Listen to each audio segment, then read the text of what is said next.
Yang saya hormati Ibu Lurah beserta perangkat Bukan Sambal Pramu, juga seluruh hadirin wal hadirat Bapak Ibu, dan sakit saya sebutkan satu persatu tanpa mengurangi kehormatan saya terhadap panjenengan. Rahimani wa rahimakumullah. Semoga kita semua Bapak Ibu senantiasa dilimpahi rahmat kasih sayang oleh Allah Subhanahu wa taala. Amin ya Allah. Sami sehat ya Bapak Ibu. Sehat. Nah, buatan sehat biar buatan tinggi-tinggi mungkin. Hadirin rahimani wa rahimakumullah. Terlebih dahulu mari mengawali majelis di kesempatan yang mulia ini Bapak Ibu. Ini adalah hari-hari mulia, bulan mulia. Bahkan bahasa Nabi, afdalu ayyamid dunya, sebaik-baiknya hari di dunia, seafdol-afdolnya hari di dunia. Maka mari di hari yang penuh keberkahan ini Allah takdirkan kita termasuk di antara hamba-hambanya yang mau mengawali hari dengan majelis ilmu. Tentu bagi yang menyadari, bagi yang hadir dengan kesadaran penuh, dia akan paham betapa ini adalah nikmat agung dari Allah Subhanahu wa ta'ala.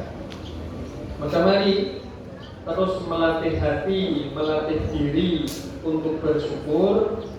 Kita latih, kita biasakan di qaulina alhamdulillahi rabbil alamin. Karena perlu kita sadari Bapak Ibu, kita ini hidup di zaman serba cepat, serba instan. Segala hal di sekeliling kita terlihat, terasa berjalan begitu cepat. Terus tentu dengan merasakan hal yang sama, bukan pernah lagi ini Idul Fitri. Pagi ini bodoh, begini bodoh. Kenapa Bapak Ibu? Karena salah satunya yang sangat berpengaruh Bapak Ibu, kita semua ini sangat lekat dengan gadget Bapak Ibu, dengan HP. Di HP itu kan kita scrolling, kita geser. Itu kan perasaannya campur aduk. Nonton video pendek, merasa sedih, geser sedikit sudah tertawa-tawa, geser sedikit sudah marah. Jadi semuanya serba terasa cepat, terasa instan. Maka Bapak Ibu, menghadiri majelis ilmu semacam ini, barang 1 jam, barang sekian puluh menit, kita letakkan HP, kita tutup HP, kita fokus menyimak ilmu, belajar bersama. Ini juga bagian dari melatih diri, meriset lagi agar kita semakin menikmati momen kehidupan. Sekarang semuanya terasa cepat, semuanya terasa berisik. Dunia ini terasa berisik Bapak Ibu. Kejadian di mana saja kita tahu. Sing tasih rame nopo Bu? Pocong nggih, lah kok sami Bu? Tasih rame nggih. Tinggal ilmu Purbalingga dan potong laksanaannya potong. Kita kejadian di mana aja kita tahu. Berisik sekali dunia ini. Maka perlu agar semakin menikmati hidup, agar semakin menyadari masih banyak kenikmatan dari Allah untuk kita, ya kita hadiri momen-momen kebaikan secara nyata semacam ini. Benten saya itu Bapak Ibu ngaji via online dengan ngaji tatap muka offline seperti ini. Benten Bapak Ibu.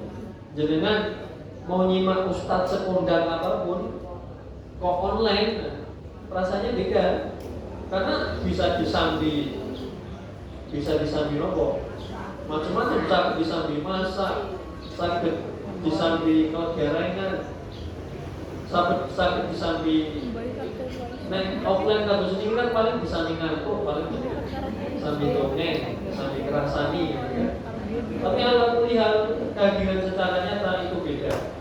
Maka mari Bapak Ibu benar-benar bukan berbasa-basi, Allah secara pribadi mengingatkan diri sendiri juga panjenengan semua, kita bersyukur kepada Allah. kok masih diringankan kaki, dimantapkan hati untuk menghadiri majelis ilmu semacam ini. Hadirin rahimani wa rahimakumullah, salawat beserta salam semoga senantiasa tercurah limpah untuk Nabi Yuna Sayyiduna Habibuna Muhammad sallallahu alaihi wasallam. Semoga teriring pula untuk keluarga beliau, juga para sahabat, para tabi'in, para tabi'in, kita yang hadir, Bapak, Ibu, tentu juga berharap semoga telah mendapatkan syafaat beliau sallallahu alaihi wasallam. Hadirin rahimani wa rahimakumullah. Dalam sebuah hadis ini saya tidak begitu hafal hadisnya, khawatir salah. Dalam sebuah hadis Bapak Ibu diriwayatkan oleh sahabat Mughirah bin Syu'bah radhiyallahu anhu menuturkan bahwa Nabi Muhammad sallallahu alaihi wasallam satu waktu pernah bercerita, Bapak Ibu. Nabi menyampaikan sesuatu yang akan terjadi di masa yang akan datang. Jenengan kinten-kinten kalau yang cerita Nabi iman bukan? Percaya bukan, Bu? Saya bukan. Hakul yakin, percaya mi'ah bil mi'ah, 100% kita percaya. Karena Nabi itu shadiqul masduq, sosok yang benar dan senantiasa dibenarkan. Nabi menyampaikan Bapak Ibu satu waktu di tengah para sahabat Nabi berkisah, tentunya pasti mengandung pelajaran. Beliau menyampaikan Sa'ala Musa Rabbahu ma adna ahlil jannati manzilatan. Oh, saya agak salah menyampaikan tadi. Ini Nabi yang menyampaikan, Nabi yang bersabda, tapi beliau menuturkan kisahnya Nabi Musa alaihissalam. Nabi Musa ini pernah bertanya kepada Allah, Bapak Ibu, ma adna ahlil jannati manzilatan, ya Rabb, ya Allah, duhai Rabbku, siapakah manusia yang paling rendah derajatnya di surga? Siapa manusia yang kamarnya di surga paling rendah? Maka dalam riwayat yang sahih ini Bapak Ibu,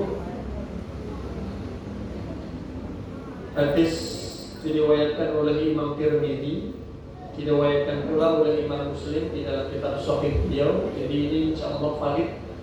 Saya sampaikan dulu di awal biar jenengan tidak ragu atau mengeringitkan dahi nanti ketika mendengar kisah ini.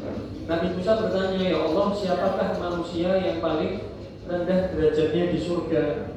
Maka dijawab, Allah menjawab, huwa rajulun yaji'u ba'dama udkhila ahlul jannatil jannata. Hai Musa, yang paling rendah derajatnya di surga itu adalah rajulun, seseorang yang dia dipersilahkan untuk memasuki surga setelah semua penduduk surga yang lain telah dipersilahkan masuk. Bagaimana udkhila ahlul jannatil jannata. Fayuqalulah, maka dikatakan kepada orang itu, udkhulil jannah, hai fulan, hai hambaku, masuklah surga. Fayaqul, orang ini malah kemudian bertanya, karena mungkin tidak expect, dia mungkin merasa dia ini akan dijebloskan ke dalam neraka, atau mungkin telah merasakan mencicipi panasnya api neraka. Fayaqul ay rabbi kaifa waqad nazala an-nasu manazilahum wa akhadatihim. Ya Allah, bagaimana saya bisa masuk surga sedangkan semua orang telah menempati tempatnya masing-masing? Sedangkan semua penghuni surga telah mengambil tempatnya masing-masing.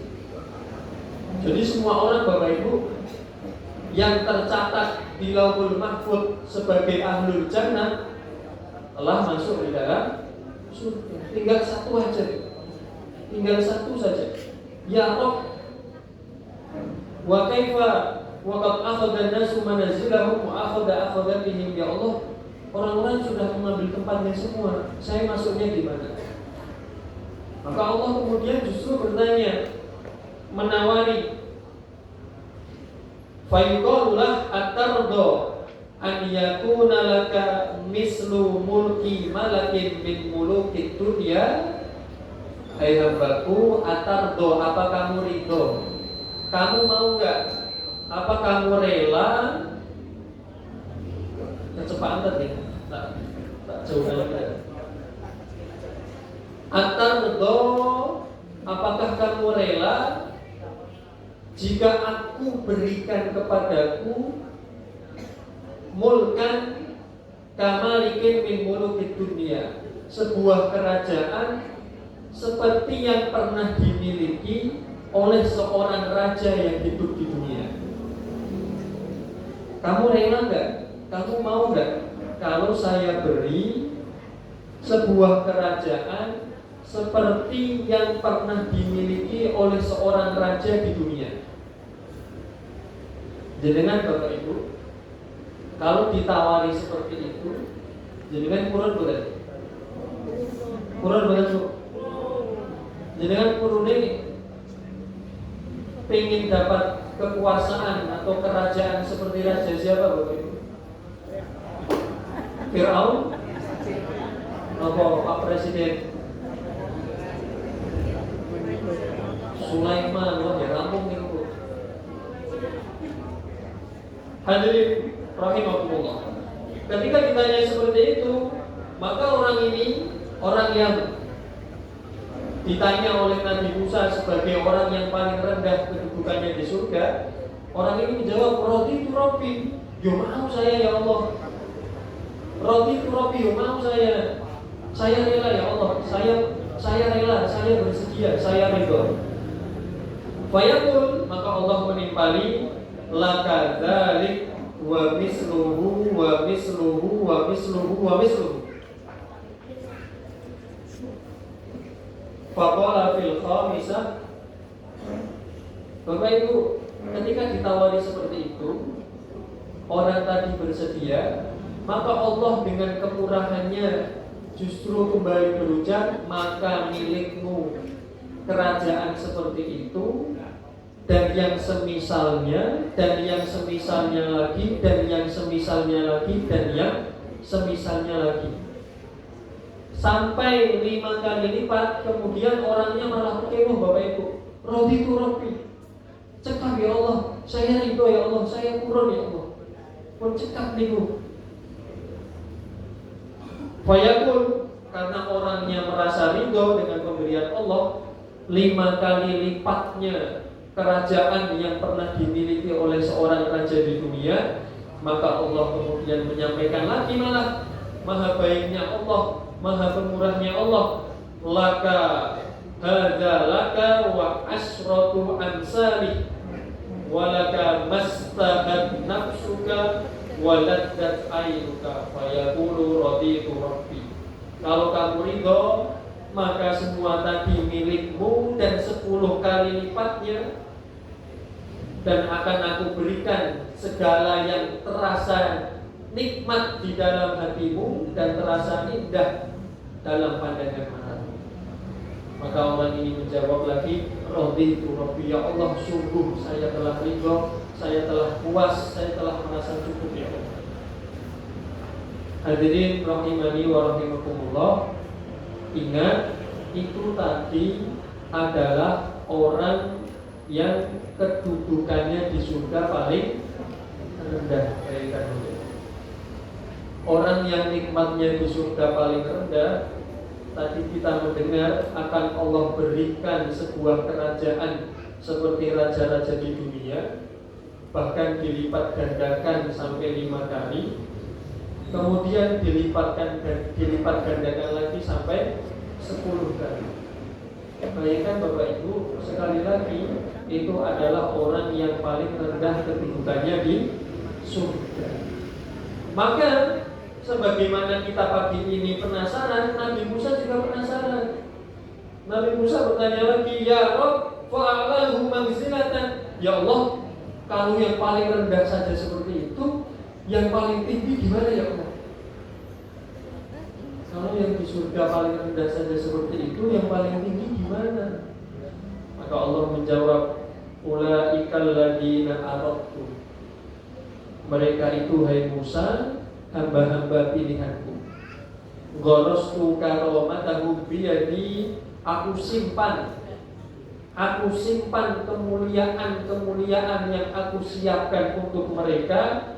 Wa khatamtu alaiha, dan aku tutup rapat-rapat untuk orang-orang pilihanku, hamba-hamba pilihanku. Kemuliaan yang aku siapkan untuk mereka, aku simpan dan aku tutup rapat-rapat, sehingga tidak akan ada mata yang pernah melihat, tidak akan ada pikiran yang bisa membayangkan. Itu nikmat bagi orang-orang yang menduduki level tertinggi di dalam surganya Allah Subhanahu wa ta'ala. Intinya tidak akan mungkin bisa kita bayangkan Bapak Ibu. Mala ainun ra'at wala udhunun sami'at, tidak pernah dilihat oleh mata, tidak pernah terdengar oleh telinga, wala yakhtur ala qalbi basharin, dan tidak pernah terbetik barang sekilas pun di dalam benak seorang manusia. Itu kenikmatan agung yang Allah persiapkan bagi para hamba-hamba pilihannya. Hadirin rahimani wa rahimakumullah, mendengar hadis-hadis semacam ini, dan tentu masih banyak lagi dalil-dalil lainnya yang berbicara tentang nikmat yang Allah siapkan di surga kelak Bapak Ibu. Seharusnya kita akan merasa semakin hina dunia ini. Kalau sebenarnya dunia itu nikmatnya apa sih Bu? Dunia ini enaknya apa sih Pak?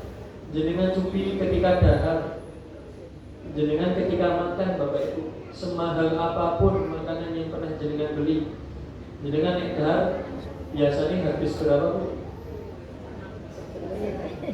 Mau semahal apapun makanan kita Pak, misal makanan yang sampai ratusan ribu, sampai jutaan, itu enaknya kapan Bu cupi? Enaknya kapan? Enaknya itu pas ningali, pas nentosi. Ini perenungannya Imam Ahmad. Imam Ahmad itu pernah dawuh seperti ini. Makan tuh enaknya gimana? Makan tuh enaknya pas nunggu, pas pesen, pas dimasak, pas sudah terhidang, atau ketika makan, atau ketika sudah masuk perut, atau ketika keluar. Enaknya kapan Bapak Ibu? Kan sebentar saja Bapak Ibu. Sebentar sekali. Semahal-mahalnya makanan, kemampuan kita pun untuk mengkonsumsinya terbatas. Maka ya seharga itu Bapak Ibu, dunia itu ya nilainya hanya segitu. Saking tidak berharganya dunia di sisi Allah Bapak Ibu, dalam sebuah hadis, andaikan dunia ini ada nilainya sekalipun seberat sayap nyamuk, kalau ada nilainya seberat sayap lalat saja, niscaya Allah tidak sudi memberikannya kepada orang-orang kafir. Tapi kenyataannya kita melihat dunia ini Allah bagikan kepada siapa saja, karena memang setidak berharga itu dunia di sisi Allah Subhanahu wa ta'ala. Maka mari Bapak Ibu, dunia begitu hina, mal'un, bahasa Nabi bahkan dunia itu terlaknat. Maka harusnya kita bisa lebih melatih diri lagi agar fokus dalam menjalani kehidupan, fokusnya ke akhirat. Kita fokus mengejar nikmat yang sesungguhnya, yaitu surganya Allah Subhanahu wa ta'ala. Yang paling rendah saja seperti itu tadi Bapak Ibu, 50 kali lipatnya kerajaan, kenikmatan yang pernah dimiliki, dirasakan oleh seorang raja di dunia. Hadirin rahimani wa rahimakumullah. dan berbicara tentang perjuangan kita meraih surga Bapak Ibu, maka kita akan berbicara istiqomah. Istiqomah itu gampil nopo angel Bapak Ibu. Angel itu bahasa Romani apa sih? Susah. Istiqomah itu gampil nopo susah Bapak Ibu? Susah mungkin. Dengan kesadaran penuh kita menjawab, kita mengetahui istiqomah itu susah. Dan Allah Maha tahu Bapak Ibu. Allah Maha tahu kita ini sangat susah istiqomah. Semangat deres, semangat tilawah sehari, 2 hari, berniku malas meneh seminggu. Baru semangat sholat duha sekali, 2 kali, besoknya lupa lagi, rupanya berhari-hari. Allah paham betul Bapak Ibu, istiqomah itu berat. Maka Bapak Ibu, maha baiknya Allah hadirkan beberapa hari istimewa agar kita yang ibadahnya dong-dongan ini Bapak Ibu, nanti pas dong-dongan kalau ini Bapak Ibu, kita memanfaatkan waktu-waktu istimewa tersebut.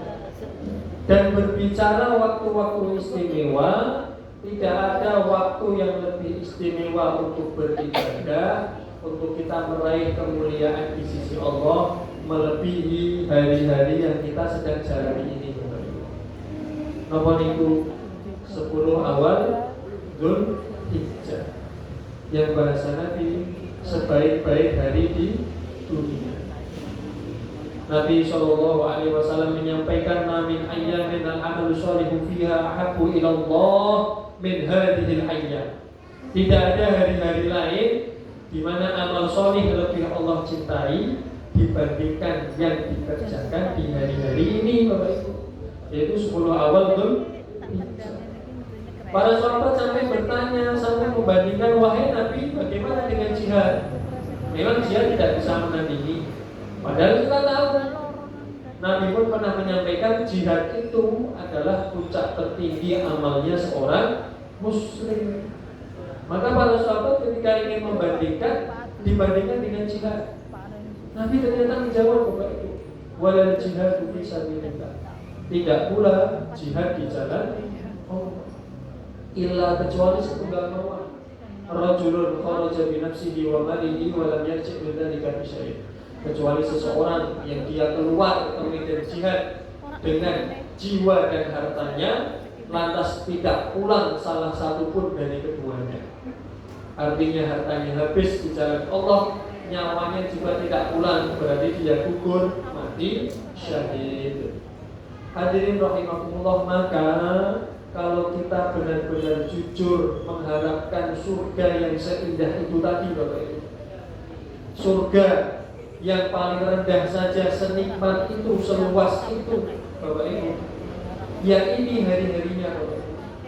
Ini hari-harinya kalau kita benar-benar jujur ingin mendapatkan surganya Allah Subhanahu wa ta'ala. Ngapunten Bapak Ibu, kita ini, setiap kita ketika masih di dalam rahim ibu kita, bikat birizkihi wa ajalihi wa amalihi wa syakiyun aw sa'id. Santri-santri hafal di dalam hadis arba'in, ketika masih di dalam rahim ibu kita, Allah itu sudah memerintahkan satu malaikat untuk menetapkan 4 perkara. Ditetapkan rezekinya, ajalnya, amalnya, dan nasibnya. Apakah berujung sengsara atau berujung bahagia? Manusia itu sudah ditetapkan apakah akan berujung surga atau berujung neraka. Itu hadis riwayat Abdullah bin Mas'ud, tercantum di dalam hadis arba'in. Bapak Ibu, sudah ditetapkan. Maka Bapak Ibu, kalau ingin menengok bagaimana nasib kita kelak, ya kita tengok, mari kita bercermin hari-hari ini, di hari-hari terbaik ini, di hari-hari ketika dosa itu berpotensi berlipat, di hari-hari ketika amal soleh yang kita kerjakan pahalanya sangat banyak berlipat.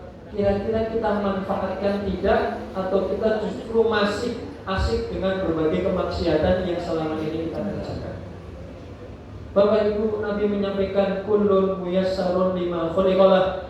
Setiap orang akan dimudahkan menuju jalan takdir. Setiap orang akan dimudahkan menuju tujuan penciptaannya.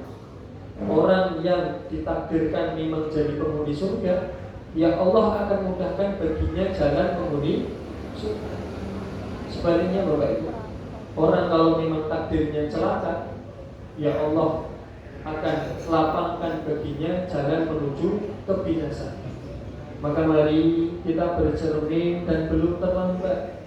Kalau kita masih merasa di hari-hari terbaik ini saja kita masih susah beribadah. Kalau kita merasa di hari-hari yang paling menjanjikan pahalanya ini saja kita masih gandrung dengan maksiat, Bapak Ibu, mari segera taubat, belum terlambat. Mari segera taubat, belum terlambat. Ampun alasan ya porah Mas, berarti memang takdir itu teroko ini. Tidak seperti itu Bapak Ibu. Belum jelas. Kita semua masing-masing kita belum tahu takdir kita. Maka karena sama-sama belum tahu, kita pegang hadis tadi, kullun muyassarun lima khuliqalah. Setiap orang akan dimudahkan menuju jalan takdir. Maka mari kita ubah jalan itu. Kalau sekarang masih merasa bergelimpang dosa, masih banyak dosa di kanan kiri kita dalam keseharian kita, ya mari kita singkirkan kebiasaan-kebiasaan buruk tersebut. Bapak Ibu, saestu jika ingin bertaubat, inilah waktunya. Jika ingin meraih banyak pahala, inilah waktunya. Bahasa Nabi, afdolu ayyamid dunya, sebaik-baik hari di dunia.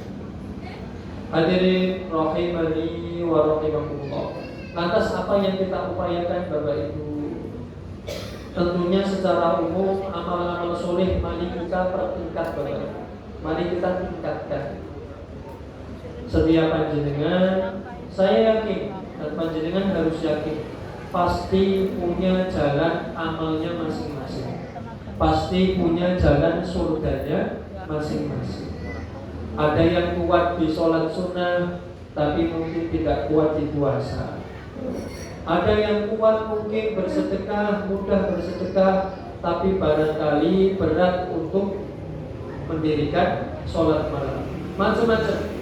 Setiap panjenengan punya amalnya masing-masing. Ibu-ibu memasakkan menu untuk keluarga itu juga bagian dari amal soleh. Maka segala peluang kebaikan di hari-hari terbaik ini Bapak Ibu, mari dimanfaatkan dengan sebaik-baiknya. Tapi kemudian perlu kita juga ilmui Bapak Ibu. Dan ini sebenarnya sudah tanggal 7 Dzulhijjah, mungkin dirasa agak terlambat, tapi ya tidak ada yang terlambat. Masih ada 3 hari untuk kita manfaatkan. Ada amalan-amalan khusus Bapak Ibu yang sangat dianjurkan di 10 hari ini Bapak Ibu. Kita belajar yang paling gampang dulu. Yang paling gampang ngomong Bapak Ibu, bertakbir, perbanyak takbir. Berlepas mungkin disunahkan Bapak Ibu. Masyhur kisahnya, ketika sudah masuk tanggal 1 Dzulhijjah, Abu Hurairah dan Umar, ini bukan sembarang sahabat, itu diceritakan Bapak Ibu, ada riwayatnya. Beliau itu sampai keliling pasar sambil takbiran. Jenengan waktu jenengan berani Bu ke pasar, keliling pasar leri. Jenengan yang pekan putih Bu. Pasar leri sambil takbiran Bu. Bukan Bu. Itu maksudnya saking pahamnya 2 sahabat besar ini akan keutamaan 10 awal Dzulhijjah, sehingga merasa iman-iman kalau kaum muslimin, para sahabat yang lain terlalaikan dari agungnya hari ini karena jual beli, karena kegiatan sehari-hari iman-iman. Maka Umar telalah, Abu Hurairah telalah Bapak Ibu, keliling pasar sambil zikir takbiran. Karena memang Nabi perintahkan fa'aksiru fihinna minat tahlili wa takbiri wa tahmid. Maka di 10 hari ini kata Nabi, perbanyaklah tahlil, takbir dan tahrim. Ini namanya takbir mutlak Bapak Ibu, yang bisa jenengan lantunkan kapan saja, tidak harus habis sholat. Jenengan sambil pangkat kerja, jenengan sambil masak, jenengan di sawah, jenengan jalan ke pasar, jenengan ngoyak entek, terus entek gue sambil takbiran. Kenapa? Karena ini di antara 355 hari adalah hari terbaik. Nanti iman-iman betul kalau umatnya tidak memanfaatkan setiap detiknya. Berlipat besar sekali Bapak Ibu. Kita kan sadar Bapak Ibu, dosa kita banyak. Terus benar kok. Jadi kan merasa banyak dosa, benar. Kita ini dosanya banyak, amal kita sangat sedikit. Maka mari kita manfaatkan diskon besar di 10 awal Dzulhijjah. Dari 355 hari Allah tetapkan 10 yang sangat istimewa. Maka sungguh rugi kalau kita manfaatkan. Yang paling ringan kontak gitu. Kapanpun pangkat ngaji dengan apalah belanja sambil takbir mutlak. Allahu Akbar, Allahu Akbar, terserah dengan redaksi bagaimanapun. Kemudian Bapak Ibu, takbir muqayyad itu takbir yang kita lakukan selepas sholat. Dimulai kapan Ibu? Dimulai di tanggal 9. Kadang orang kebalik antara Idul Fitri dengan Idul Adha. Masyarakat kadang masih bingung. Idul Fitri kemarin, kalau selepas sholat Id, pas sholat zuhur atau sholat asar di satu masjid pinggir jalan, imamnya lupa. Habis sholat asar takbiran. Padahal Idul Fitri kan boten. Kalau Idul Fitri itu kan takbirannya dari malamnya 1 Syawal masuk 1 Syawal maghrib, ikut takbiran sampai sholat Idul Fitri. Nah Idul Adha Idul Fitri pendek, tapi Idul Adha panjang sejak tanggal 9 sampai tanggal 13. 9 di hari Arafah, jenengan sahur puasa Arafah besok Selasa. Setelah subuh takbiran, imamnya mengawali takbir diikuti oleh makmum. Takbiran piyambak yang betul-betul 9, 10 hari Idul Adha, Yaumun Nahar, 11, 12, 13 hari Tasyrik. Tanggal 13 setelah sholat asar, takbiran terakhir. Itu Bapak Ibu namanya takbir muqayyad. Takbir yang terjerat setelah sholat fardu. Itu Bapak Ibu termasuk amalan utama di awal-awal bulan Dzulhijjah. Hadirin rahimani wa rahimakumullah. Kemudian yang kedua tadi sudah disinggung, mari kita ajak keluarga, kita ingatkan diri, kita sungguhkan niat untuk besok hari Selasa menjalankan puasa Arafah. Nabi menyampaikan siyamu Arafah, siyamu yaumi Arafah, ahtasibu 'ala Allah ayyukaffiru as-sanata allati qablahu wa sanata allati ba'dahu. Maka qala sallallahu alaihi wasallam, puasa di hari Arafah kata Nabi, saya sangat berharap kepada Allah agar dengannya Allah gugurkan dosa setahun yang lalu dan dosa setahun yang akan datang. Enak betul Bu? Enak betul. Ini bagi kita yang punya dosa. Jangan yang tidak punya dosa berdosa puasa Arafah benar-benar. Tapi Bapak Ibu, penjelasan dari para ulama yang dimaksud dosa-dosa yang dihapus di sini adalah dosa-dosa kecil, tapi sekecil-kecilnya dosa yang dilakoni yang berdino jadi bisa. Maka mari dengan kesadaran penuh kita ini umat-umat yang berlumuran dosa, mari bagi yang mampu mungkin bagi yang mampu, tidak ada masalah kesehatan, tidak ada kewajiban lain yang harus lebih diprioritaskan, artinya masih bisa kerja, masih bisa kegiatan, yang mampu monggo kita jalankan puasa Arafah. Bagi yang punya halangan, tidak ada celaan di dalam sana. Allah masih membuka pintu-pintu amal kebaikan yang lain. Tapi bagi yang mampu, apalagi santri-santri ini, santri-santri gak ada halangan, belum kerja, apalagi kondisinya lebih intensif di pesantren, maka mari adik-adik kita niatkan diri puasa Arafah. Dan setelah itu tadi takbiran puasa Arafah, yang ketiga penting juga di hari Arafah Bapak Ibu kita dianjurkan oleh Nabi untuk memperbanyak doa. Memperbanyak apa? Doa. Nabi menyampaikan khairul du'ai du'a'u yaumi Arafah. Sebaik-baik doa adalah doa yang dipanjatkan pada hari Arafah. Jenengan gadah hajat, jenengan punya keinginan, punya harapan, mari Bapak Ibu kita langitkan harapan kita kepada Allah di hari Arafah.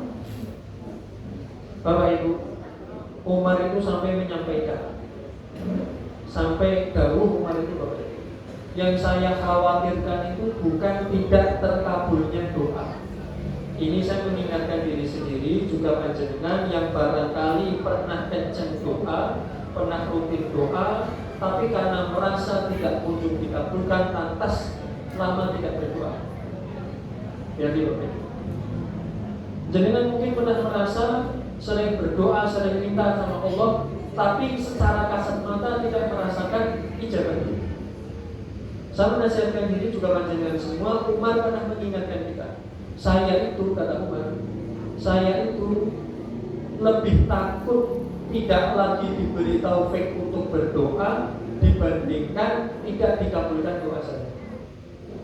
Yang saya takutkan itu bukan tidak dikabulkannya doa, tapi kalau saya tidak lagi diberi taufik, diberi hidayah, diberi kemudahan, diberi kemauan untuk berdoa.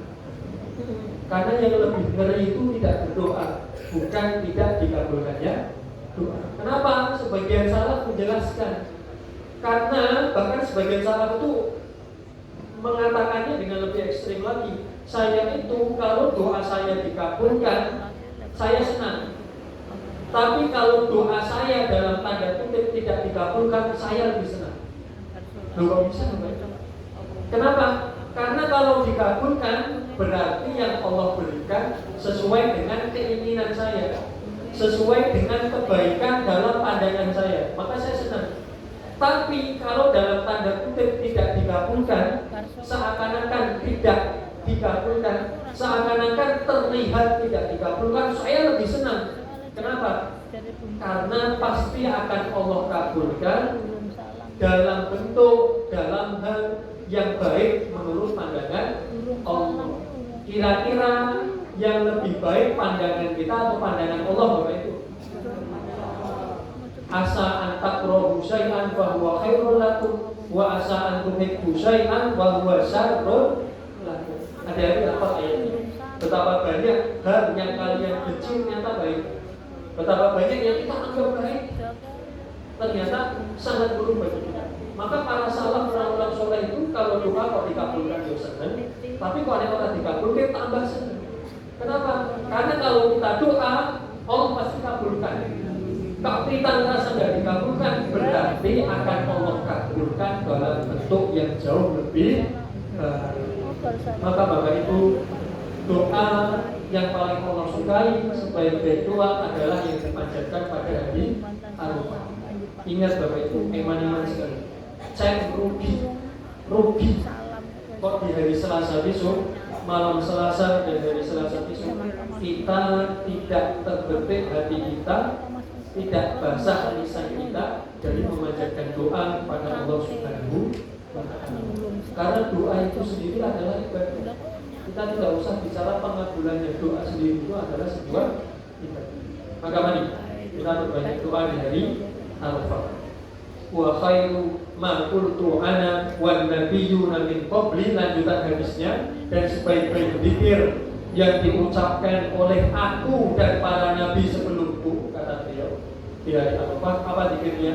La ilaha illallah wahdahu la syarikalah lahul mulku wa lahul hamdu wa huwa ala kulli syai'in qadir. Itu Bapak Ibu, zikir yang paling banyak diucapkan oleh Nabi Muhammad SAW, juga para nabi sebelum beliau di hari Arafah.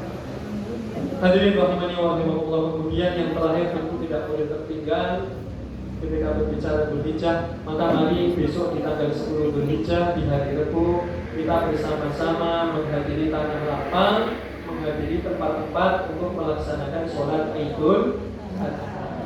Sunnah setahun sekali sangat ditekankan iman-iman kalau tidak kita lakoni. Saking pentingnya ibu-ibu saja, para wanita saja kalau berhalangan tetap diminta untuk hadir, bukan untuk sholat tapi menyimak khutbah. Fadilah lainnya juga sebagai syiar keagungan hari raya, sebagai syiar kebesaran kaum muslimin. Kemudian yang terakhir tentunya adalah menyembelih hewan kurban. Bapak Ibu, inna a'tainakal kautsar. Sungguh kami itu sudah berikan kepadamu nikmat yang sangat banyak. Kasir banyak, kausar sangat banyak. Kamu kan sudah kami beri nikmat banyak sekali. Sadar tidak? Kalau sadar, kata Allah, fasholli li rabbika wanhar, maka sholatlah dan sembelihlah kurban. Syukuri nikmat fisik, nikmat sehat dengan sholat, itu puncak syukur atas nikmat kesehatan anggota badan. Syukuri nikmat harta dengan menyembelih hewan kurban. Maka mari bagi yang memiliki kelapangan, iman-iman kalau tidak menunjukkan kurban. Bagi yang memiliki kelapangan, saya paham betul sekarang kondisi ekonominya sedang sulit. Sulit apa sulit Bapak? Tapi kan sanjani jenengan bukan ngatur dolar, bukan ngaruh itu jenengan bukan ngatur dolar. Bapak Ibu, ekonomi sedang sulit. Maka bagi yang mampu silahkan berkorban. Pahalanya tentu besar di sisi Allah Subhanahu wa Ta'ala. Tapi bagi yang tidak mampu, kita boleh bersedih hati, tapi jangan berlarut-larut, karena pasti Allah juga bukakan pintu-pintu amal kebaikan di jalan yang lain. Sembari tuluskan niat, sungguhkan niat di dalam hati. Semoga tahun depan, semoga di waktu yang akan datang, Allah akan memudahkan kita untuk menjalankan ibadah kurban. Amin Allahumma. Bapak Ibu rahimani wa rahimakumullah, mengatakan sedikit ini barangkali yang dapat saya sampaikan, semoga mengingatkan kita.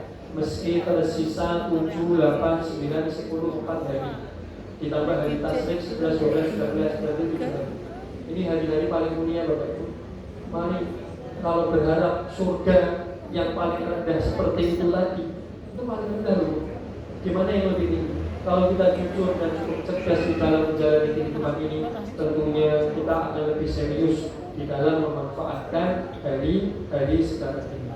Maka dan bila taufiq hidayah, nasyurun minallahi wa Assalamualaikum warahmatullahi wabarakatuh.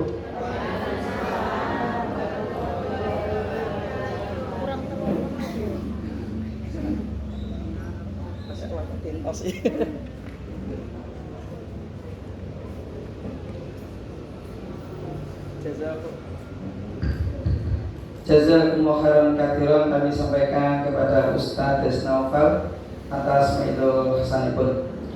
Bapak-bapak, Ibu jamaah pengajian Akhbar Festival Khairat menginformasikan infak pada hari ini memperoleh Rp563.000. Kemudian kami sampaikan jazakumullah. Oh, terima kasih snack niki saking lazismu nggih. Lembaga Zakat Infak Sedekah Muhammadiyah.